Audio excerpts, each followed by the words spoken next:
everybody's talking about Jay-Z. I wanted to take it from the perspective of the Jay-Z Jermaine Dupri deal, the NFL deal. Everybody's saying that Jay snaked him or whatever, but I just want to go back to an Ebony article that I read. I'm gonna put the link in the description box. And in the article, this was back in 2018 when Jermaine Dupri was supposed to go through with the production for the NFL. He was big time excited about this. He was concerned about the way people viewed Atlanta musically and just viewed the city, period.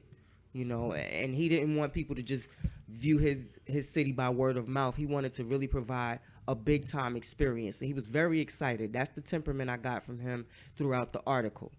He didn't feel like the protests, while he respected it, he doesn't feel like boycotts and marching are effective. That's his opinion.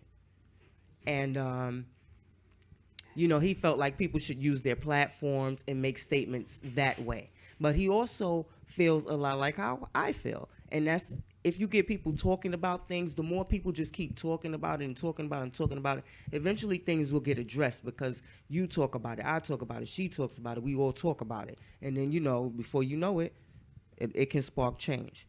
So that was his, feeling about the protest. So he was going forward with doing the show.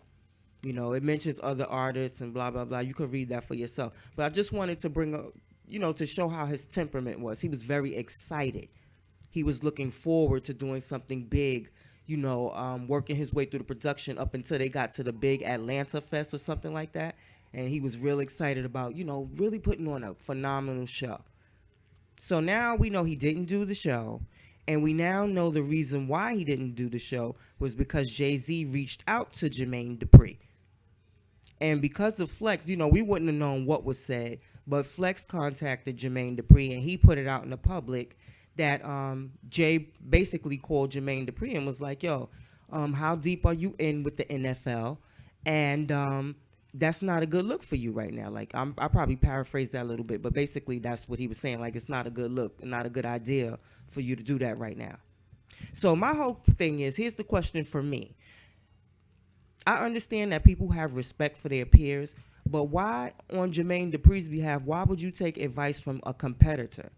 He's a competitor in the same arena you are. So why are you accepting, you could say, okay, well, I appreciate how you feel or whatever. Thanks for telling me. But why would you go through with that and blow that kind of opportunity for yourself when you were already worked up and excited about it?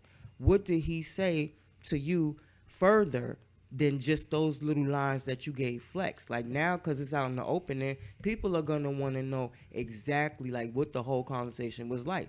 Because just him saying, how deep are you in, and that's not a good look, that's not enough for nobody. I'm like, okay, I'm not deep in, and it's not finalized yet, and yeah, it may not be a good look to some people, but it's going to be a good look for my city, because that's what he was excited about. So I don't understand how you jump from being so excited like that to all of a sudden you get a call from Jay-Z and now you're a competitor.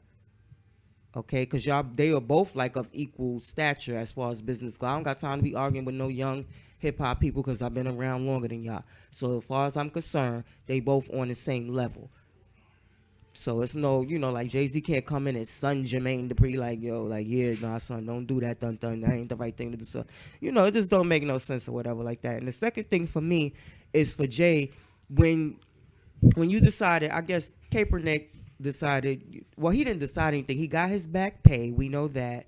He took the Nike deal.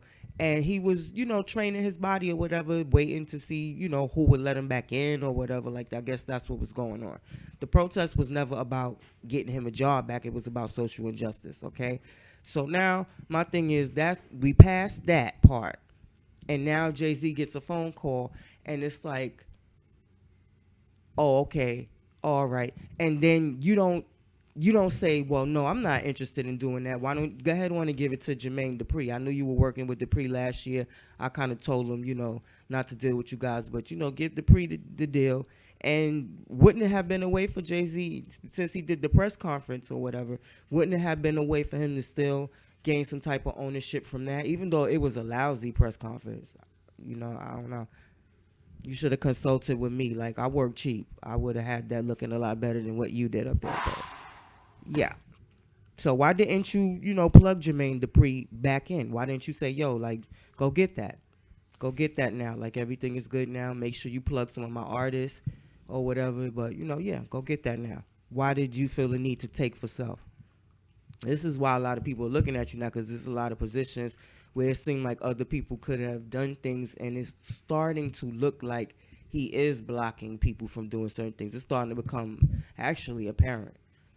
And it's nasty and it's sad because I mean, I like Jay-Z music. That's what I've always liked. I liked his music. I remember the first time I seen him perform in like Manhattan College or whatever. They had on a Latigra and everything, and Jay-Z was actually dancing and doing a good job or whatever. But I liked him from there, and I followed him from there. So I don't worship him as a god, but I hold him with a great deal of respect. And we don't want to think that our brothers are in the industry snaking each other and doing each other dirty like that, when we know the industry already is full of dirty tricks. They got enough for you, so why snake each other?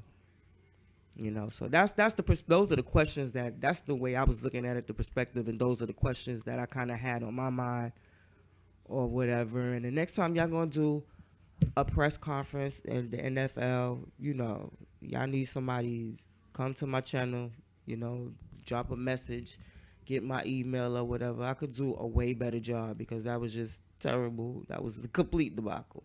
I personally feel the same way Jermaine Dupri feels. I don't feel like the kneeling, was going to do anything because the NFL is not part of government. The NFL can't really change the laws. Government can. So I basically felt like it was kind of like a waste of time too. And then trying to revive this relationship between hip hop and football has been a debacle as well. So I'm Ray Ray, guys. I like to bring awareness to conversation in hopes that it sparks change. And I'm out. I thought I was out.